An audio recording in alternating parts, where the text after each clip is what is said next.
Estimados estudiantes, bienvenidos a esta clase de filosofía.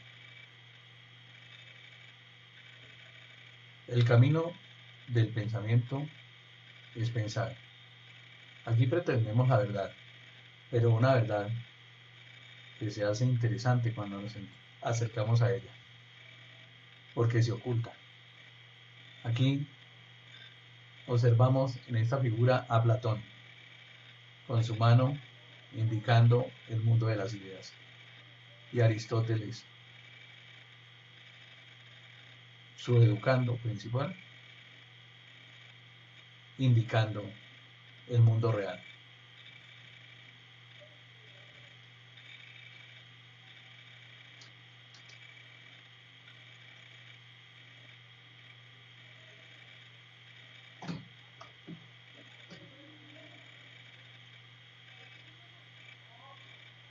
¿Y qué pretendemos?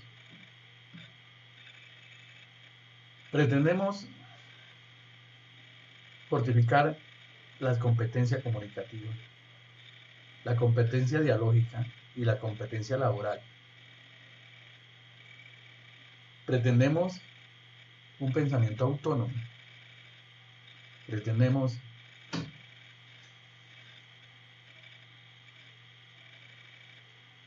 hacer un acercamiento hacia los métodos filosóficos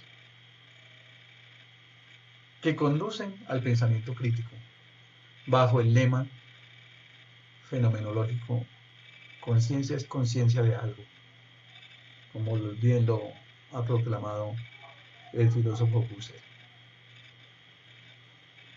El objetivo principal o la meta principal es reconocer estos métodos filosóficos que conducen, según nuestro criterio, al pensamiento crítico y aplicarlos a una situación de la vida cotidiana.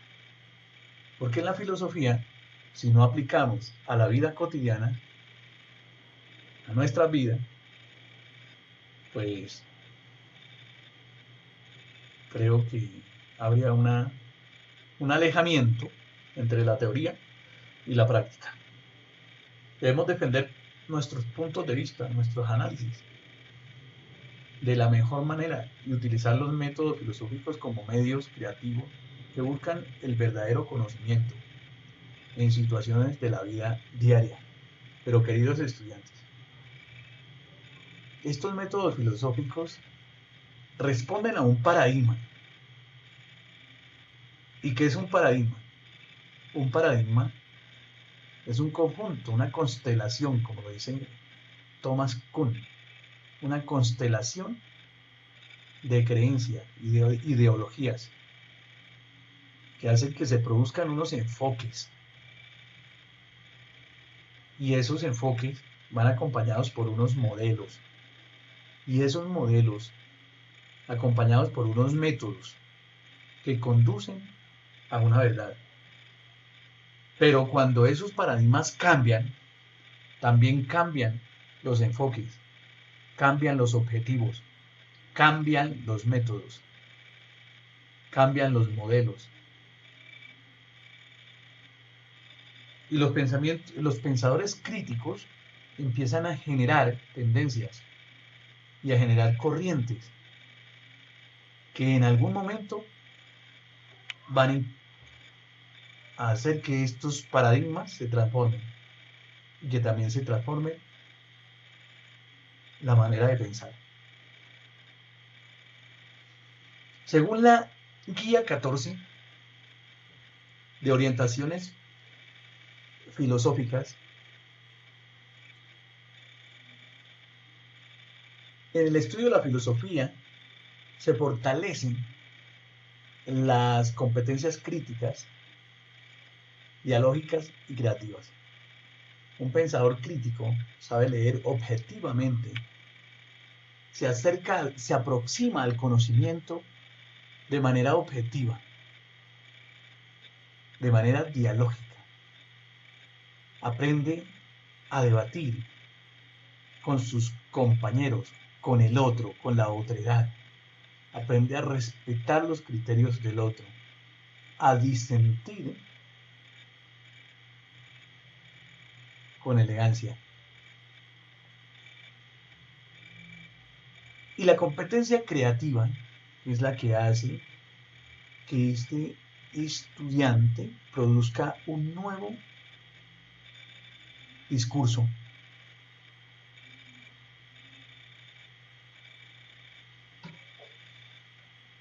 ¿Cómo es posible evaluar? La evaluación generalmente se da por medio de una autoevaluación, una coevaluación, una heteroevaluación, y también se evalúa de manera individual, de manera colectiva, la actitud y, y todas las habilidades que se crean en torno a las competencias crítica, dialógica y creativa.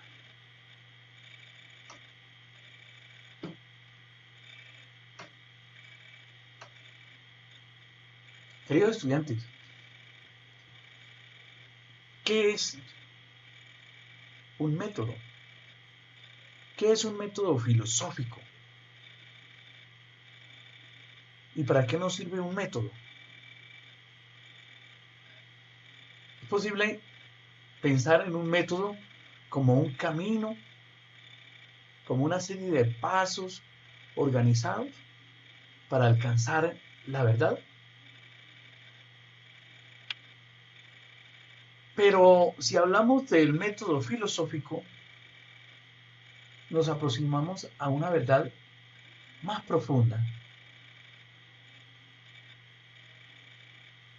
Ahora bien, hablemos del método filosófico que nos lleva al pensamiento crítico.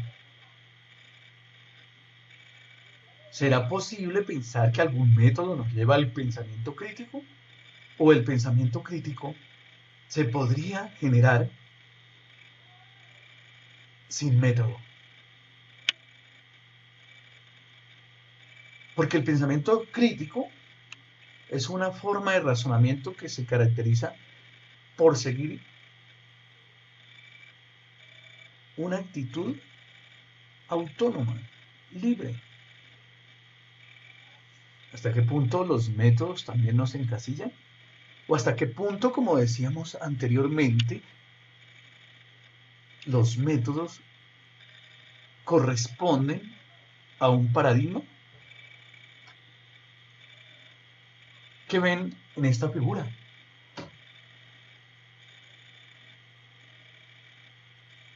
Esta es una copa. Aquí, ¿qué alcanzan a ver? Y el señor tocando la guitarra. ¿O están dos señores hablando? ¿O hay un conejo en la cobija?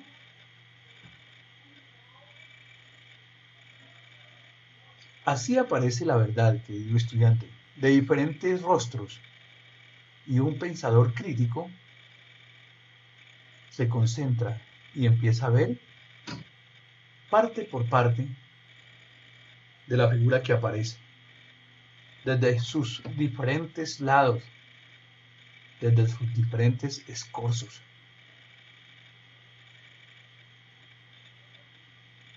Hoy hablaremos de algunos métodos que durante la historia responden a unos paradigmas y a unos modelos. En primer lugar, ubicamos el arte de preguntar, el método de la mayéutica, con Sócrates. Cuenta la historia que en la antigüedad existió un señor filósofo llamado Sócrates,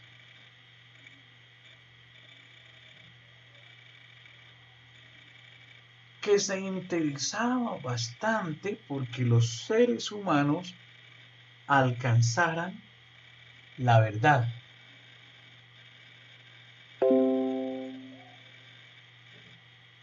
Y cuentan que él ideó la mayéutica como el arte de preguntar.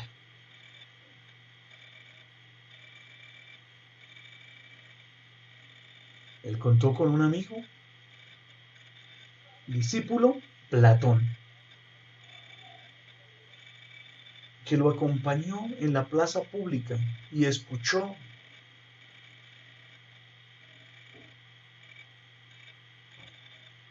sus enseñanzas durante mucho tiempo, hasta el día de su muerte. Y Platón ideó la dialéctica.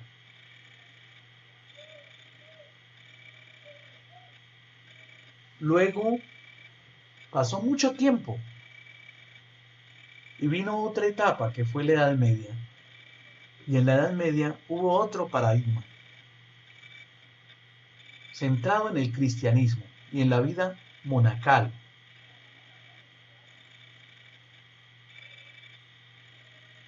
Y en la Edad Media se creó el método escolástico. Y tuvo muchos defensores.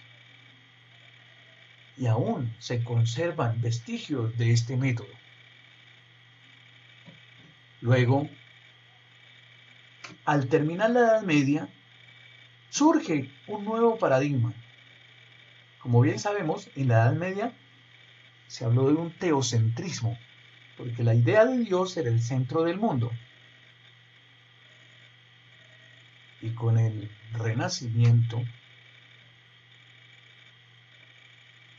viene un cambio de paradigma, donde los seres humanos pensaron que el centro del mundo era el hombre, y se pasó a un paradigma antropocéntrico. Y aquí se ubica Descartes con la duda metódica o el método cartesiano.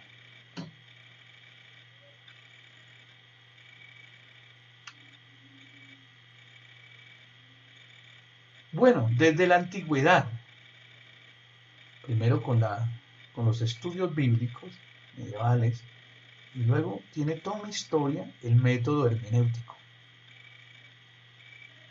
que es el arte de interpretar los textos. Y esto fue evolucionando desde Telemaco, Dilthey, Heidegger, y hasta nuestros días el método hermenéutico se ha ido transformando. El arte de interpretar.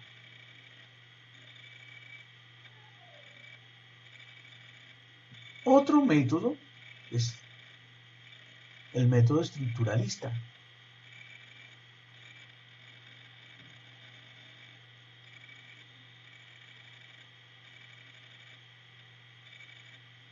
Y en el tiempo de la Ilustración aparece el método trascendental kantiano, que busca unir al pensamiento racionalista con el pensamiento empirista. Otro de los métodos es el método fenomenológico de Husserl, el arte de ir a las cosas mismas. Vamos a las cosas mismas.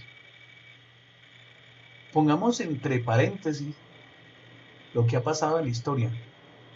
Pongamos entre paréntesis lo que ha adelantado la ciencia.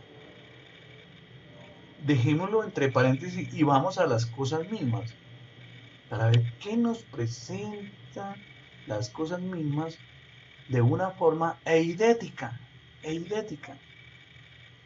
en esencias puras. Una propuesta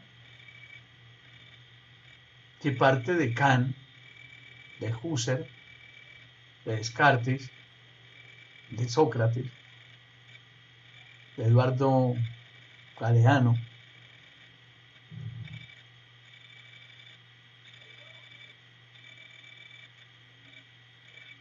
es la autorreflexión desde la razón y el sentimiento.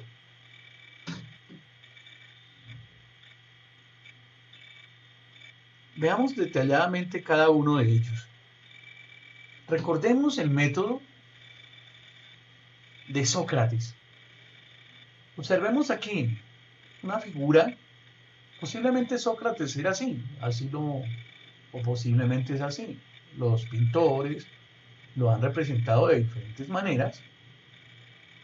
Sin embargo, lo colocan con una mirada muy fija y detrás de él algunas figuras de la arquitectura de la antigua Grecia. Dicen que Sócrates buscaba la verdad dentro del hombre, buscaba lo bueno, lo útil, lo justo.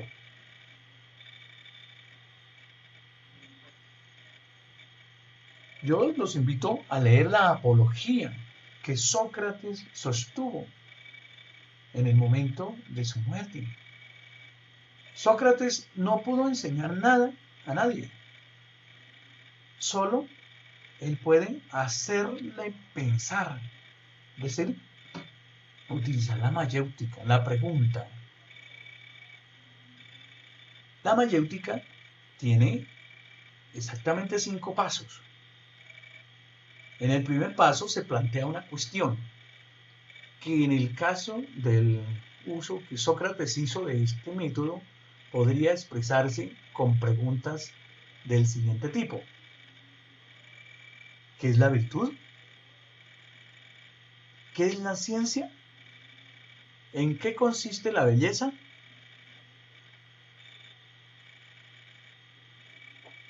Para el siguiente paso, el interlocutor da una respuesta, inmediatamente discutida o rebatida por el maestro. Luego viene el paso 3. A continuación, se sigue una discusión del tema que sume al interlocutor en confusión.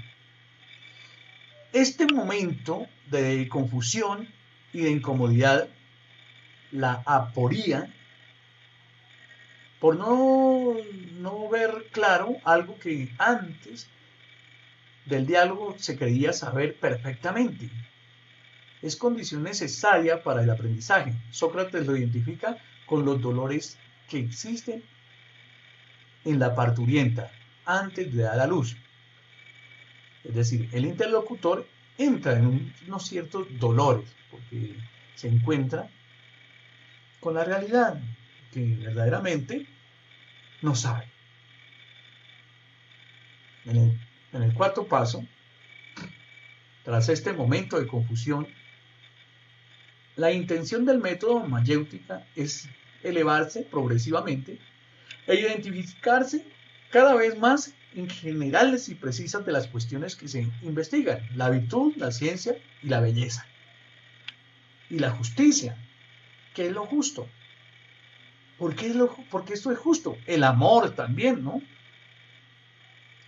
Y el quinto paso, la discusión concluye cuando el estudiante o el interlocutor, el alumno, gracias a la ayuda del maestro, consigue alcanzar el conocimiento preciso, universal y estricto de la realidad que se investiga, aunque en muchos diálogos de Platón no se alcanza este ideal o no se alcanza la verdad. La discusión queda abierta e inconclusa o en epogé, es decir, entre paréntesis. Este epogé es utilizado, es entre paréntesis.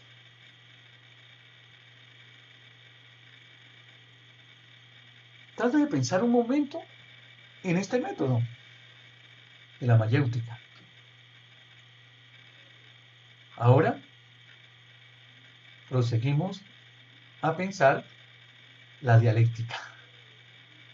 La dialéctica surge de Sócrates y Platón, pero es Platón quien escribe sobre ella. Es un diálogo con lógica. La dialéctica, también Aristóteles, ¿no? También Aristóteles la utiliza. Aunque él utiliza más la lógica, pero también él la utiliza. La dialéctica. En la antigüedad la palabra dialéctica procede del griego dialogomai, que significa diálogo, conversación, polémica. Era la manera de llegar a la verdad mediante la discusión y la lucha de opiniones, tratando de descubrir contradicciones en los argumentos del interlocutor.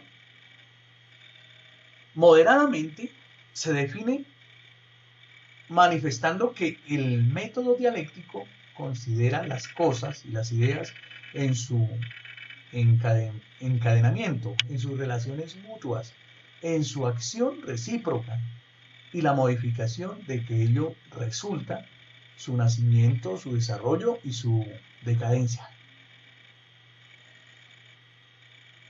En la dialéctica se hace presente el juego de contrarios que se caracterizan de la siguiente manera, o sea, pueden representar de la siguiente manera. Existe una tesis, es una afirmación, una antítesis, es una negación de esta tesis, y una síntesis. Entonces, bien interesante. Entonces, ya miremos la relación que hay entre la mayéutica y la dialéctica.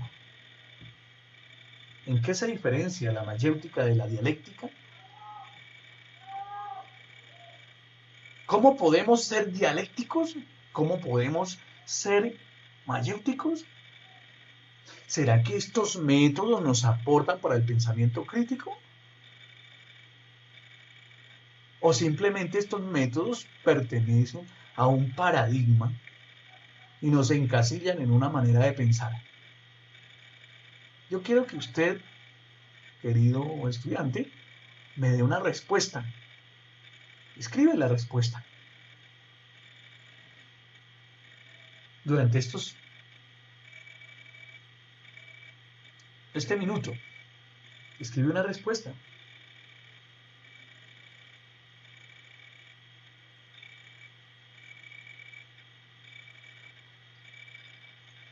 Pasemos a la escolástica. Después de Sócrates, Platón y Aristóteles, que eran los clásicos de la antigua Grecia, viene el periodo helenístico romano y luego viene la Edad Media, y en la Edad Media prima el cristianismo, que toma elementos de la filosofía para explicar las verdades de la fe. Entonces hay una discusión entre fe y razón, fides et ratio. Y en la Edad Media cuenta la historia que se utilizaba el método escolástico, que contaba de los siguientes pasos: la lectio, la lectura de un texto; la quaestio, y en la quaestio hay un planteamiento del problema, la disputatio, hay una discusión de un problema, y la determinatio, que es la decisión a tomar. Según parece, aquí en este método encontramos elementos de la mayéutica en la quaestio. Es una pregunta, pero ya se hace la pregunta a un texto. Hay elementos de la dialéctica también. Toman unos elementos de la dialéctica. Estos monjes han tomado elementos de la dialéctica y forman también la disputatio. Y finalmente toman sus determinaciones. Querido estudiante, vuelvo a preguntar. Dicen que la Edad Media fue una época oscura, donde no se pensaba. ¿Pero eso será verdad? Seguro vemos este método nos hace pensar que en la Edad Media había un modelo de pensamiento que respondía a una hermenéutica, a una hermenéutica, ¿no? Es posible que sí, y que fue un cultivo del pensamiento. Pues de alguna manera también surgieron corrientes y tendencias que hicieron que el paradigma cambiara. Continuamos con el método cartesiano. Una vez termina la Edad Media, hablamos de una época antropocéntrica, no teocéntrica, como ya lo habíamos repetido antes. Y entonces vemos el método cartesiano con René Descartes, más que todo con el discurso del método. También contemporáneos de él, como Francisco Bacon, hablaron del nuevo organón. Eso lo vemos en otras diapositivas. El método de Descartes consiste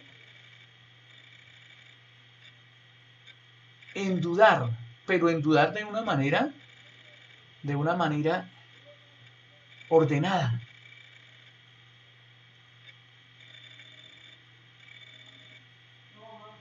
Al considerar Descartes que todas las demás ciencias progresan, pero que la filosofía se propone aplicar un método inspirado en la geometría, define el método como un conjunto de reglas ciertas y fáciles capaces de suministrar conocimientos, pero conocimientos ciertos. Distingue 4 reglas a saber, pero antes de esto, pues cabe hablar o sea, él dice, pienso, luego existo, dice, dudo de todo, menos de que estoy dudando, o si dudo, existo. Él entra en una manera de razonar muy centrada, más que todo, en el pensamiento matemático. Y él dice que se deben seguir 4 pasos. El primero es la evidencia. Se admite solo como verdadero aquello que nos aparece de modo claro y distinto. O sea, lo que no nos aparece como claro y distinto, no lo vamos a aceptar como verdadero. Luego viene el análisis. Dice, debo dividir, aquí está esta figurita, aquí está la luz, entonces la evidencia, luego esto lo conduce a dividir, al análisis, dividir las ideas complejas en tantas partes simples como sea posible, admitiendo como verdaderas las que sean evidentes, solamente las que sean evidentes. Y luego habla de la síntesis. Mira, aquí está armando ya el rompecabezas. Y volvamos otra vez, la evidencia, el análisis, luego la síntesis. Dice, conducir por orden los pensamientos, empezando por los más simples hasta llegar a los más complejos, hasta armar otra vez el rompecabezas. Y finalmente, él, como buen matemático, dice que todo se debe enumerar. Vamos a enumerar todo y vamos a revisar. Se comprueba el análisis, todas las ideas simples que aparezcan y se revisa la corrección de la síntesis. Es decir, que todo esto debe encajar.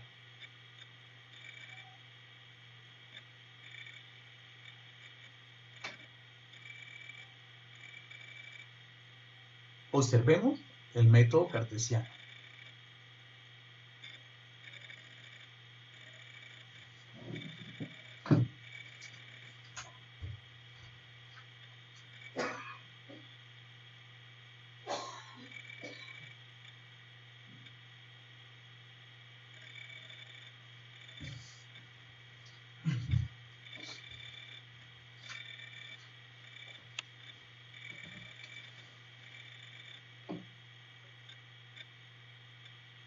Muy bien. Ahora analizaremos el método o los métodos hermenéuticos. Vamos a leer y a esclarecer. Entonces, en el método hermenéutico existe un texto, un contexto donde aparece el texto, un lector en otro contexto y el otro lector así de Hermes. En la mitología griega, Hermes es el dios olímpico mensajero de los dioses, de las fronteras y los viajeros que vienen, que las cruzan, de los pastores, de los oradores, el ingenio y del comercio en general, de la astucia, de los ladrones y los mentirosos. En la mitología romana era denominado como Mercurio, hijo de Zeus, y la Pléyade Maya. La hermenéutica empieza con un análisis riguroso de los textos bíblicos. Luego va evolucionando hacia los textos filosóficos y hacia todos los textos. Después termina analizando e interpretando la realidad del mismo hombre.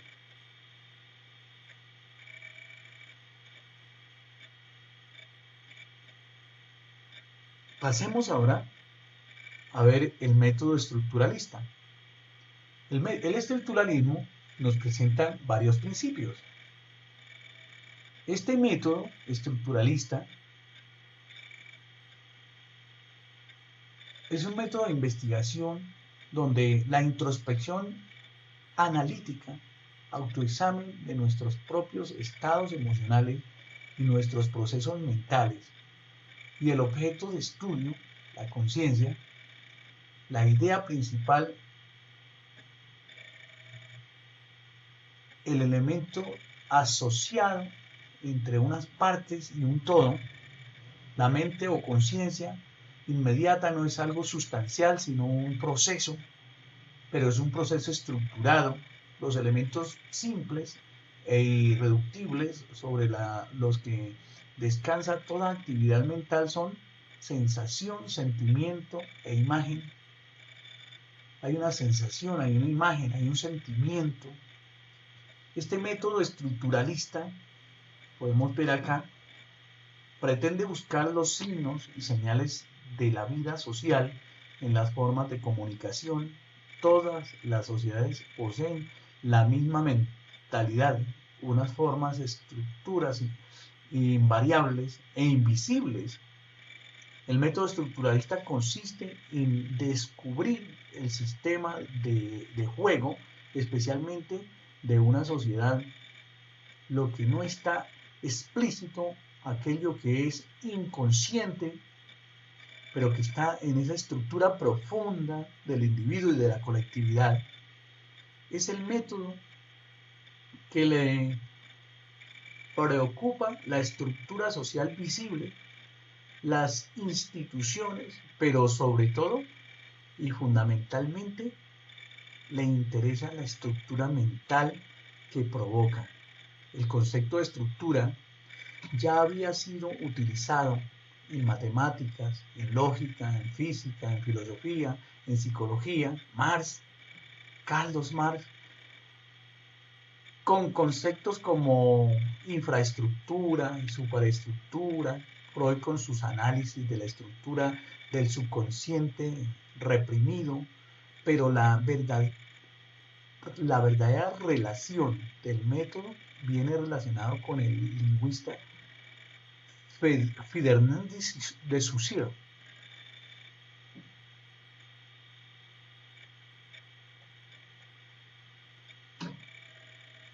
Pasamos a ver el método trascendental y analizamos este método trascendental que es propio de Immanuel Kant. genera un cambio en la forma de comprender el siglo XVIII, siglo ilustrado, un siglo netamente racionalista también. Llamado trascendental, escribe Kant, no tanto el conocimiento que se ocupa de los objetos cuanto a nuestro modo de conocimiento de los objetos en general, en cuanto que tal puede y debe ser posible a priori. Denominamos método trascendental al análisis progresivo, crítico, productivo, por medio del cual nos remontamos a las condiciones de posibilidad de cualquier tipo de conocimiento, es decir, a las intuiciones puras. En este caso, la metafísica no se refiere a mundos suprasensibles, sino a las condiciones que posibilitan los primeros principios del conocimiento humano. Y esto lo podemos ver aquí como nos lo presenta, una representación o una lectura de Kant, ¿sí? Donde dice está la cosa en sí, esta cosa en sí no puede entrar en nuestro intelecto, en nuestra razón, pero de ella intuimos que percibimos por medio de la intuición sensible, percibimos y por medio de la sensibilidad, todo lo que nos brinda la estética trascendental, que son los datos que llegan a nuestra sensibilidad, luego a nuestro entendimiento, y luego este entendimiento y a la razón. En la razón se producen las categorías. Aquí tenemos lo a priori, formas que nos dan en el espacio y en el tiempo, y esta noción de espacio y tiempo son formas a priori, y luego dentro de esto aparecen a priori también las categorías. Esto se da de manera trascendental, porque es lo que sucede dentro del intelecto humano, lo que podemos formar desde nuestro interior, desde nuestro intelecto como seres humanos. Entonces debe ser trascendental. No se puede dar de otra manera. Solo conocemos a priori las cosas, lo que nosotros mismos ponemos en ellas. Esto conduce a un subjetivismo, porque el centro también es el sujeto, porque el sujeto es el que pone en las cosas lo que el intelecto y la razón organiza. Todas las cosas llegan al intelecto desordenadas, y es ahí donde la razón las ordena y luego vuelve y emite los juicios. Y hay una cantidad de juicios que se empiezan a generar a partir de ahí, unos que son a priori y los otros ya son a posteriori, que son los que se dan después de la experiencia, son los a posteriori. Los a priori son los que se dan antes de la experiencia, los a posteriori los que se dan después de la experiencia. El conocimiento en Kant. Hay un esquema realizado por una concepción de Pérez García que nos dice, hay una sensibilidad, entendimiento, conocimiento del objeto como fenómeno, ¿sí? El objeto como fenómeno. La razón sintética sintetiza los datos del entendimiento, obteniendo las ideas trascendentales, alma, mundo y Dios. Esto es imposible como ciencia, esto no entra, alma, mundo y Dios, porque pertenecen al noúmeno y no pueden aparecer, digamos, como fenómenos que puedan aparecer directamente en nuestro entendimiento. Sabemos que existen, sabemos que están, pero no podemos hacer ciencia sobre ellos. El pensamiento piensa o juzga el objeto, sus formas a priori son las categorías. Entonces él va a sacar una serie de categorías. Esto lo podemos investigar lentamente. Aquí la res, o sea, la cosa, viene pero en forma fenoménica. Los libros de metafísica no son científicos. ¿Por qué? ¿Por qué no son científicos? Porque hablan del alma, del mundo y de Dios, pero de ellos no tenemos referencia de una cosa como tal para hacer ciencia. La sensibilidad intuye el objeto como fenómeno. Sus formas a priori son el espacio y el tiempo. Esto lo habíamos visto antes. Las impresiones sensibles, son la materia del conocimiento. Entonces, esa materia del conocimiento que viene por la estética trascendental es lo que sí nos puede proporcionar una ciencia. Eso sí puede proporcionar una ciencia. Todo nuestro conocimiento comienza por los sentidos, pasa de estos al entendimiento y termina en la razón. Dice Kant, comienza en los sentidos, pasa por el entendimiento y termina en la razón, que finalmente es la que da la forma y emite los juicios. Nos aproximamos ahora al método fenomenológico de Husserl. Husserl, seguidor de Descartes, seguidor de Sócrates, seguidor de algunas teorías cristianas, luterano. Él ve la decadencia de la filosofía y entonces él busca renovar la filosofía y para eso él busca un método que denomina fenomenológico y dice vamos a ir a las cosas mismas. Es el lema husserliano, ¿no? Si la filosofía quiere renovarse, es necesario volver a las cosas mismas, a lo inmediato, para ver cómo es la realidad. Esta es la regla de oro, el principal fundamento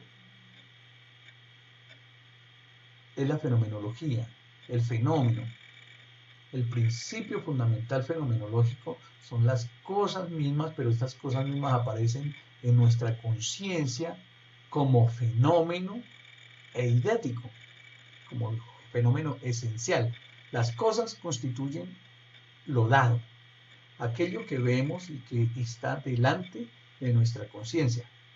Lo que se da se llama fenómeno y significa justamente lo que aparece, lo que está patente ante la conciencia. Así, la fenomenología es una filosofía primera, pues procede con una ausencia total de prejuicios. Por eso deja todo entre paréntesis en la epogé, para acercarse a las cosas mismas sin prejuicios, sin preinterpretaciones.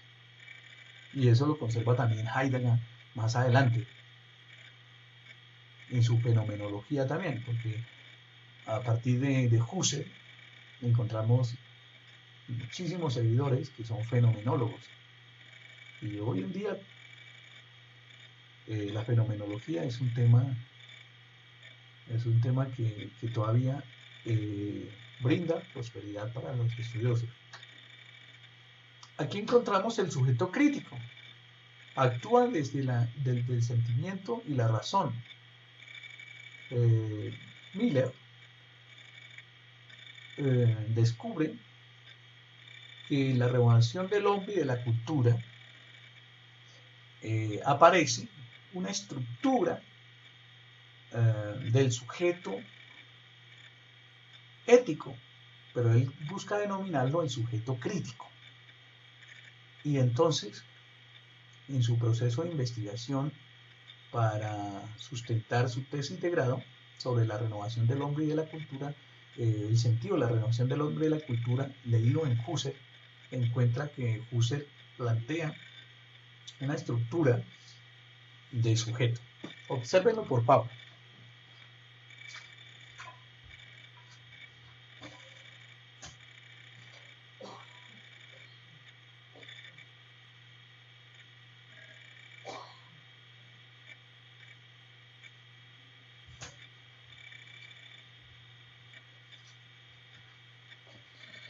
Entonces,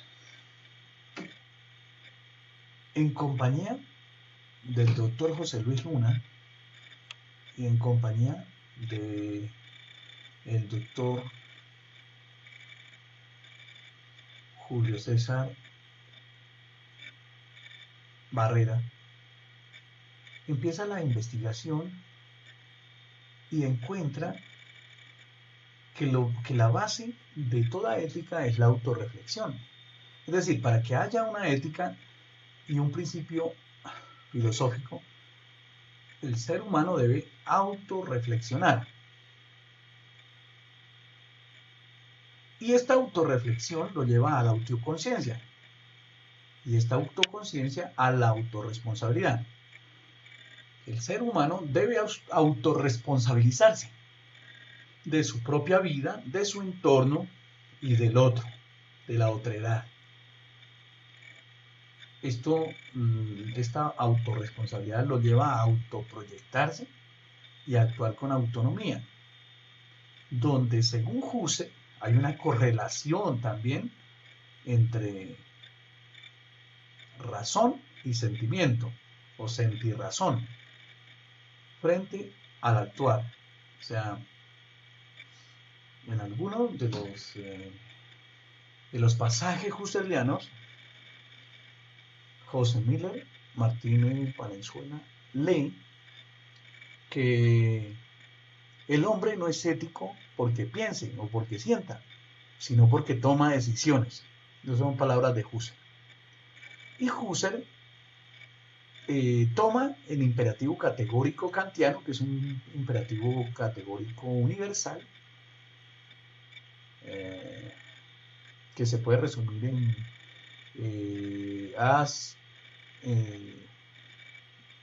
en todo, ser un testimonio universal.